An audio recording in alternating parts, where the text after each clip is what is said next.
Pemirsa, elemen mahasiswa berunjuk rasa di depan gedung DPR RI Senayan, Jakarta Pusat menolak pengesahan RUU TNI. Mereka menuntut dibatalkannya RUU TNI menjadi undang-undang.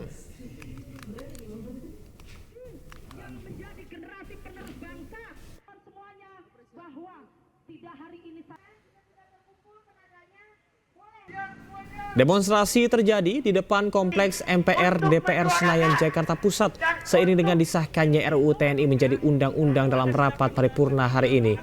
Massa menolak pengesahan RUU TNI karena menilai banyak pasal bermasalah.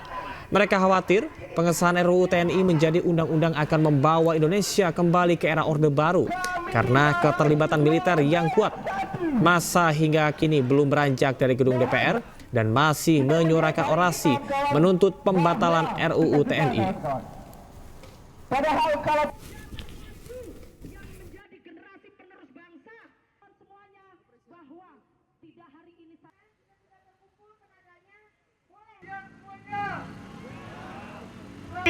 untuk menyuarakan dan untuk intervensi, ya. Anda silakan menyampaikan hidup mahasiswa. kawan-kawan, mari kita doakan angkat tangan kirinya. Kami mahasiswa bersatu. Pemirsa, inilah situasi dan kondisi di depan gedung DPR RI, tepatnya di depan bahwa gedung ataupun juga pintu masuk utama. padahal kalau kita melihat dari aspek hukum secara bahwa untuk penyusunan pembahasan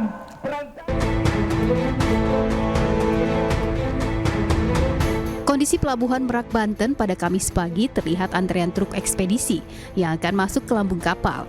Mereka mengaku antre lebih dari 7 jam, yakni sejak Rabu malam pukul 11 hingga pagi tadi belum juga bisa diberangkatkan. Kerusakan di dermaga 6 Pelabuhan Merak berdampak terhadap tersendatnya akses lalu lintas jalan menuju lambung kapal. Antri mau ke kapal nih? Iya. Dari jam berapa tadi Mas? Dari jam 11.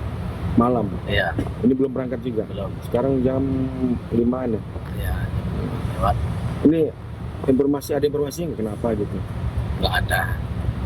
Cuma macet aja. Hingga saat ini pihak PT ASDP Pelabuhan Merak masih terus berupaya mengganti material yang rusak akibat tabrakan kapal Portlink saat akan bersandar ke dermaga beberapa hari yang lalu. Kejadian tersebut membuat jalur masuk truk ke dalam kapal menjadi terganggu. Sementara itu, ribuan kendaraan pribadi mulai memadati Pelabuhan Merak, Banten. Seperti yang terlihat di kantong parkir dermaga eksekutif ini. Penumpang tujuan Pulau Sumatera tengah menunggu kapal feri yang akan membawa mereka menyeberangi Selat Sunda. Para penumpang memilih mudik lebih awal agar bisa cepat sampai ke kampung halaman. Mereka juga memilih mudik lebih awal agar tidak terjebak kemacetan. Jadi mau kemana ini Mas? Mau ke Solok, Sumatera Barat. Sama keluarga ini? Iya betul, sama anak istri. Ini sempat antri nggak tadi Bang? Kalau antri sih alhamdulillah lancar sih Pak. Nah ini di eksekutif sempat ada tahu kabar nggak kemarin ada kerusakan di dermaga 6 ini? Oh sempat ada kabar. Diprediksi jumlah penumpang kapal akan membludak di hari-hari menjelang Hari Raya Idul Fitri. Dari Cilegon, Banten, Iskandar Nasution, iNews melaporkan.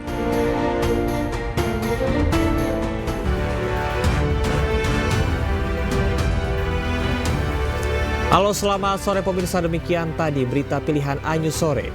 Bersama saya Camar Haenda, kita awali iNews Sore hari ini dengan informasi DPR RI resmi mengesahkan revisi Undang-Undang TNI dalam rapat paripurna DPR ke-15. Ketua DPR Puan Maharani meminta publik tidak berburuk sangka dan menegaskan prajurit aktif tetap dilarang berbisnis dan berpolitik. Sekarang tibalah saatnya kami meminta persetujuan fraksi-fraksi terhadap rancangan undang-undang tentang perubahan atas Undang-Undang Nomor 34 Tahun 2004 tentang Tentara Nasional Indonesia. Apakah dapat disetujui untuk disahkan menjadi undang-undang? Terima kasih.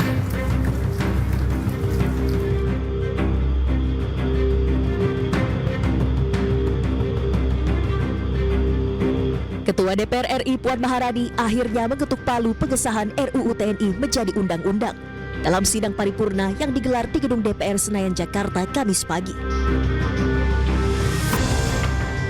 Paripurna pengesahan RUU TNI dihadiri 412 anggota Dewan dan turut dihadiri Menteri Pertahanan Syafri Syamsuddin, Panglima TNI Jenderal Agus Subianto, Menteri Sekretaris Negara Prasetyo Hadi, dan sejumlah pejabat lainnya.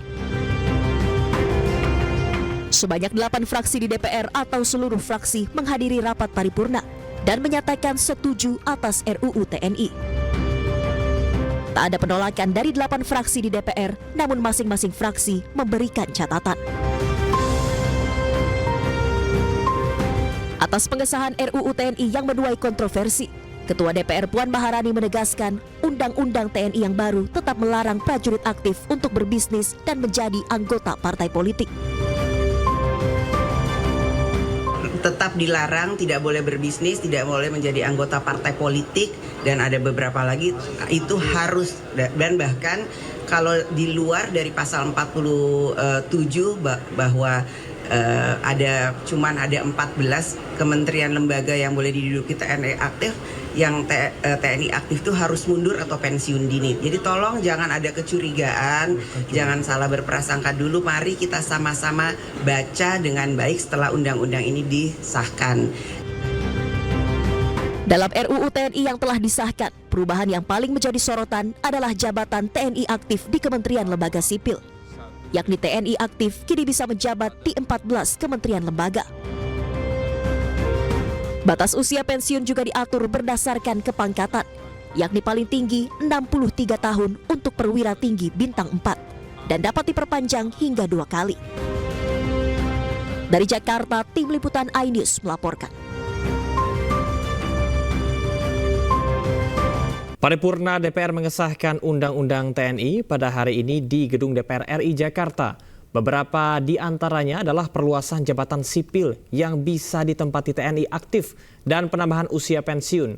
Berikut poin-poin krusial revisi Undang-Undang TNI.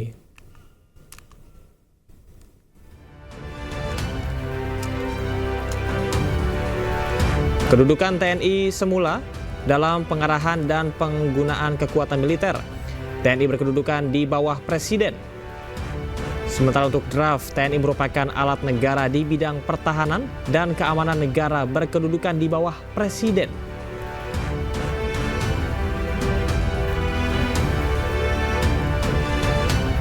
Wakil Panglima TNI semula adalah TNI dipimpin seorang Panglima yang diangkat dan dihentikan oleh Presiden dengan persetujuan dari DPR. Dan pada draft, Panglima TNI dibantu oleh seorang wakil Panglima berpangkat perwira tinggi bintang 4.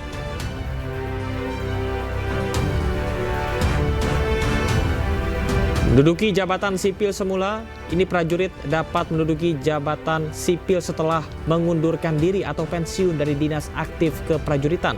Sementara pada draft, prajurit aktif dapat menduduki jabatan pada kementerian, lembaga lain yang membutuhkan tenaga dan keahlian prajurit aktif sesuai dengan kebijakan Presiden.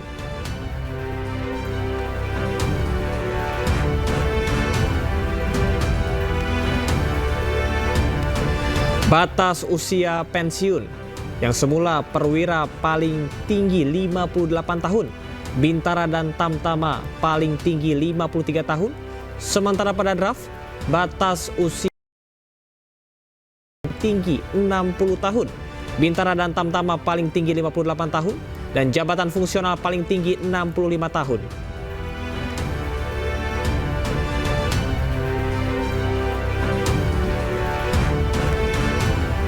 Sementara mengenai hapus larangan prajurit berbisnis yang semula, prajurit dilarang terlibat dalam kegiatan bisnis, sementara pada draft, penghapusan larangan prajurit berbisnis.